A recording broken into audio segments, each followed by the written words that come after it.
One of them did this. All I remember is that he just kind of waved his hand in front of his chest, and the next thing I know, this blue beam hit me and just literally opened me up like a fish, and burnt my fingers right off of me. And it was some form of electrical force, because the kind of like being hit by a lightning bolt burned all my toenails off of me. Completely crispy crittered my left foot. Burnt the shoe right off of me.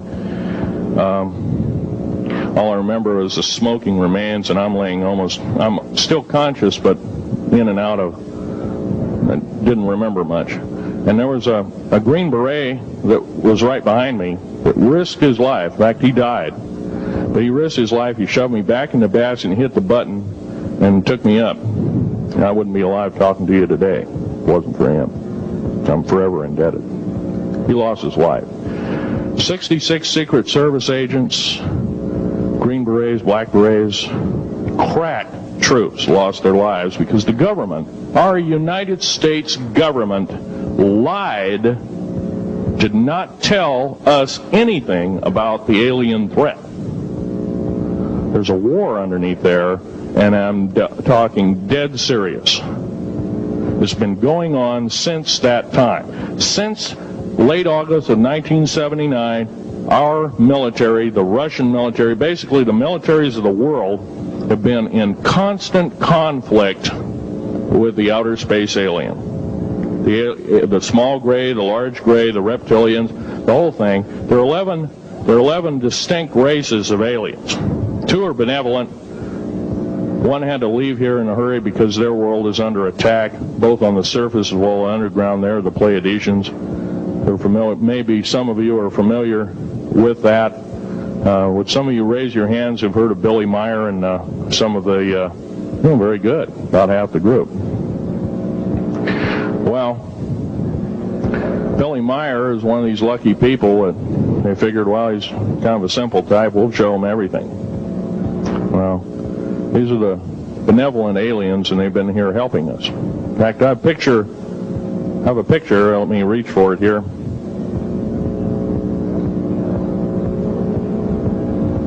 I have a picture of one of the aliens been working for the United States Pentagon for the last 58 years. His name is Valiant Thor.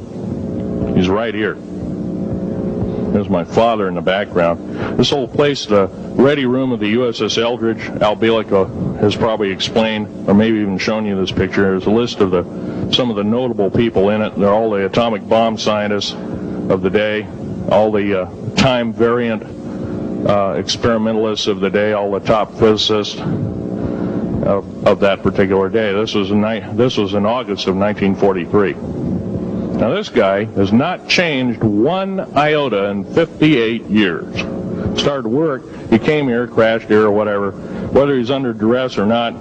He started work for our U.S. Navy and military operations in 1937, either 37 or 38 is what I've been told.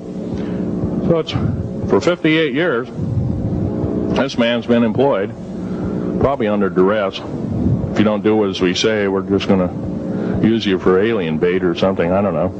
But anyway, he basically hasn't changed. He lives for 490 years, is what he says his lifespan is. Now, he is supposedly a semi-benevolent, he's a human-looking type person. He has 6 fingers and 6 toes, and he's got one oversized heart, one lung, giant lung. His blood vessels are bigger. He's got copper oxide for blood, similar to an octopus.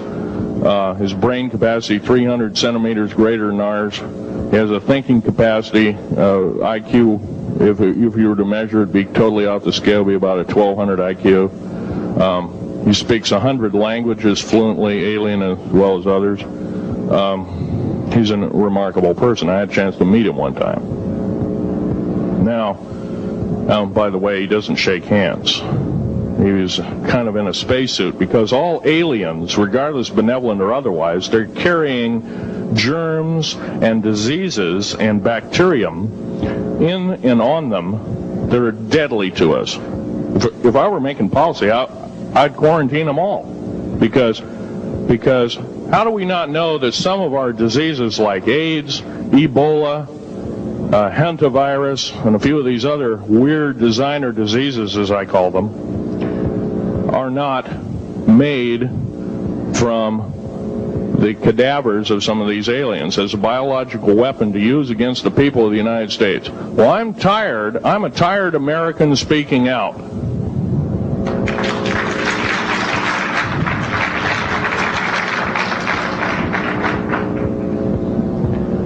Now, what I'm telling you is kind of almost like a brain overload here. Back in 1946, we set off a number, actually 4 atomic bomb tests at Bikini Atoll. It's a group of islands in the South Pacific.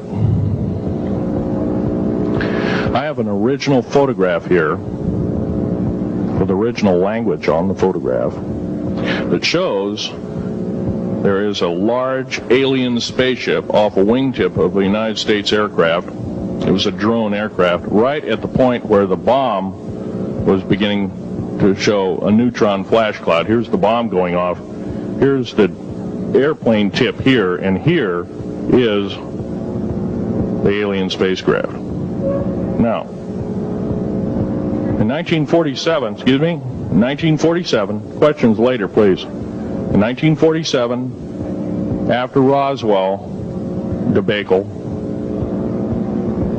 our military got before the U.S. Senate. They were hauled before the U.S. Senate and says, what's going on here? Well, we didn't know anything about discs until this happened. It flopped in our backyard. Total lie. They lied to the U.S. Senate. They should have been prosecuted as traitors. Anybody lying to a United States Senator or House of Representative, any Senator or House of Representative, person, President of the United States, Vice President, any cabinet member lying to the American public is a traitor and should be dealt with in an appropriate fashion. This is actual proof, positive, that this occurred in 1946. Now, the U.S. military knew all about flying discs, and flying disc technology is thoroughly early as 1933. Of course, we remember the Germans did too, the Nazi Germans, Hitler and all their bunch of people.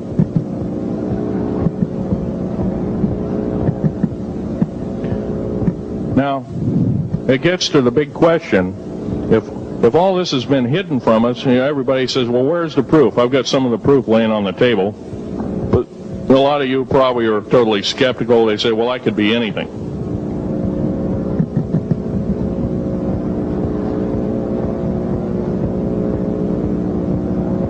In my hand here, I have a piece of what's called corbamide. It's the heaviest element in the world. Element 140. This piece of material weighs 15 ounces. It's 3.5 times the weight of uranium. It cannot be made to emit gamma rays. It cannot be isotoped. It is totally stable. It is used in all stealth aircraft and all Phoenix-class submarines. When combined with other alien elements, it is impregnable. It cannot be melted with charged particle beam weapon. When properly combined in secretive compounds, it can withstand temperatures in excess of 10 million degrees Fahrenheit. It is grown by aliens who have given a good... The other side of the alien question is, some of these aliens have broken off from their mainstream and said, we're not getting a fair shake, and so this is what happens. And I'm talking about the alien grays. Some of them broken away.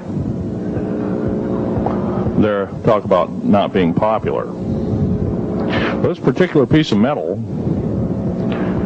is an amazing piece of technology. It's capable of being grown in 15 different crystal systems. Now, I'm a geologist, and I, prior to 15 or 20 years ago, knew of only 6 crystal systems. is actually 15 if you count all the alien metals. Now, this is only element 140. If you look at the local periodic table in your local library, it says 104. Somewhere down the line, we've been lied to and we've been cheated. What we have to do is we have to literally ask for the truth. If we cannot ask for the truth, we must demand the truth. We must take it before courts of law in common law systems, and we must demand it.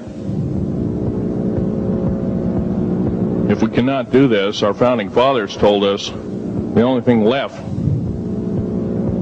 is to overthrow, to get the parasites out. I don't advocate overthrow, but it does look like this may be the only alternative.